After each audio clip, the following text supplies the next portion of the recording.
То есть вот темы, старинные темы, ты же развиваешь творчески сам вот эти вот наигрыши где-то обрабатываешь, правильно? Да, это обработка, да. Вот Когда мы познакомились с Николаем, мы беседовали по поводу этой передачи, и он нам спел несколько фольклорных произведений, которые от бабушки ему достались. И вот я на диктофон записал эти произведения, конечно, дам им жизнь, сделал вокальную аранжировку и хорошим музыкантам предложил. Коль, вот немножко вот об этой стороне своего творчества расскажи, как бабушка. А там все просто было, там еще проще было, намного проще было. В 80-м году профессор Лазарев Александр Иванович, профессор Челгу, поехал в командировку фольклорную. А я учился в Институте культуры.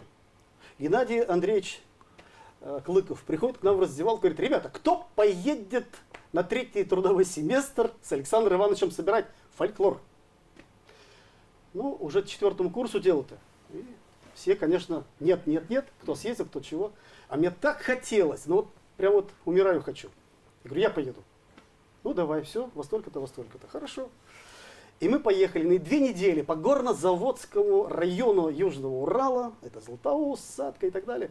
Вот собирали все эти сказки, песни, частушки, разговоры и так далее. А потом, когда я вернулся туда, домой вернулся, и думаю, а чего я бабушку свою не записал-то? Бабушку! Марию Матвеевну. родную.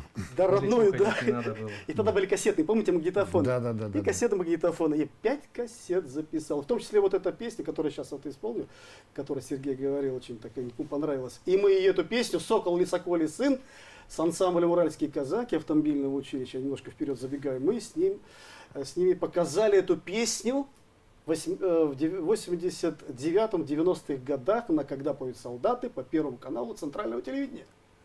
Я звоню: бабушка, смотри свою песню. Она все страдала. Ну вот поют тыры-пыры, тыры-пыры, и ничего не пойми. А где же наши красивые народные песни? Не то поют. Не то поют. Говорю, бабушка, подожди, Бог даст, все будет. И вот через 10 лет, я ее записал в 80-м, в 90-м, мы ее показали.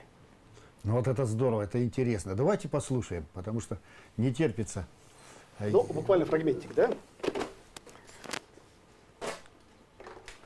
Вот уже баян у нас появился в студии, еще один.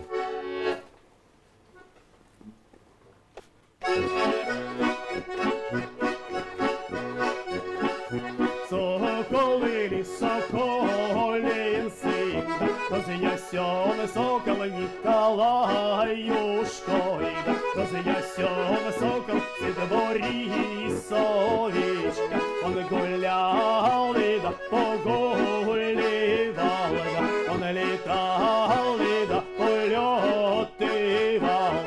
Залетел сокол его высокий, да вот терем, о высокий ко девице, о высокий ко красною, к Наталье Аминовне, он не брал ее за правую, за ручку, за ее тогда за золоченый перстень. Вот здорово. Это вот как настойка старая, настоявшаяся, старинная народная песня. Красива, хороша. Это просто удовольствие получаешь от таких песен. И редко они звучат в эфирах, на радио и телевидении. Николай, а военная служба тоже была сопряжена с творчеством, или там приходилось именно выполнять типа воинскую обязанность? Ну, со срочной можно начать. Срочную службу я проходил в ансамбле песни и пляски в танцевальной группе Уральского военного округа. 81-83 годы. После Института культуры. Как раз. Это была как практика после учебы. Причем какая практика? Это же такой заряд. Да, профессиональная сцена. На всю жизнь. Это шикарная практика, шикарная. Вот интересно, встреча с Геннадием Дмитриевичем Заволокиным. Я знаю, что есть такой эпизод в твоей жизни. Конечно же, он тоже оставил след и в твоем творчестве. Расскажи, пожалуйста, как это было. Это было тоже интересно очень. Я как раз служил в Самаре, тогда уже офицером был, начальником культурно-художественного отдела окружного дома офицеров Приволжского Уральского округа, город Самара. Он снимал передачу, а переодевался у меня вот так в кабинете, понимаешь? Вот. А утром проверял всех этих гармонистов, кто чего. Ну, я вроде хотел ему это там показать чего-то там, значит, да. Между делом. Между делом подсуетил с гармошкой. Но он меня запомнил, записал, конечно, да. Вот. Ну, а потом я отказался. Он говорит, давай я тебя подсниму. Я говорю, а мне завтра надо это, на день рождения в деревню ехать. Я же не могу друзей бросить. Он говорит, ну как так? Твоя передача, и ты вдруг уезжаешь? Я говорю, да, уезжаю. Ну и распрощались. Но потом встретились в Димитровграде, в Ульяновской области. И вот там он нас записал с молодостью моей. Вот эта песня «Молодость моя» интересная. Вот. Но когда в последний раз мы с ним встречались за полгода до его гибели, это была зима в Москве, значит, так получилось, я его свозил, значит, к нам в финансовую академию, вот, где должна была сниматься передача, потом довез его до Останкина, вышли мы, знаешь, собачья шапка, Да. овчинный тулуп, борода, 100 килограмм веса, и вот так выходит, весь мокрый, такой, ну что, Николай Борисович, он всегда на «вы» говорил, Николай Борисович, давайте прощаться.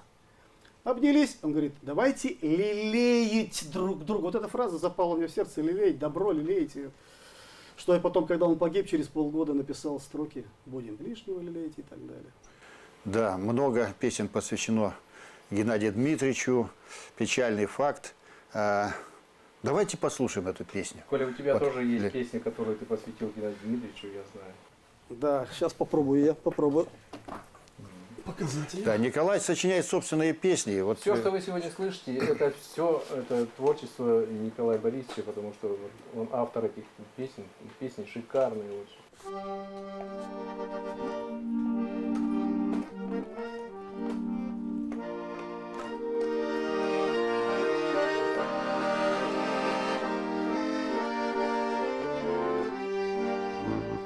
Надо ближнего лелеять, кто бы что ни говорил, и добро повсюду сеять, заволокины так учил.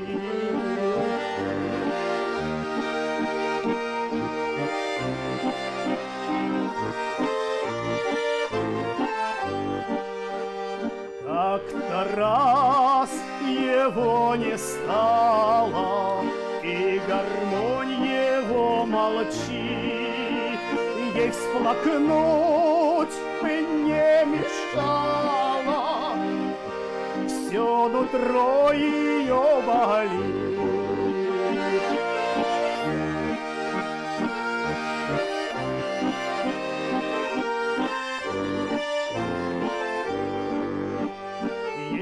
Сейчас его-то руки, эх, бы жару задала.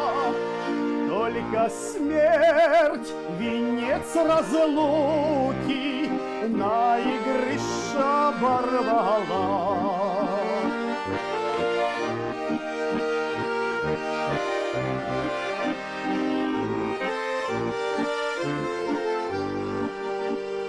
Будем ближнего лелеять, кто бы что ни говорил, и добро повсюду сеять, заволокины так учил, и добро повсюду сеять,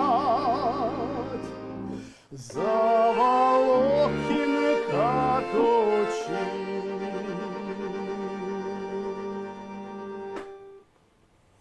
Прекрасная песня. да.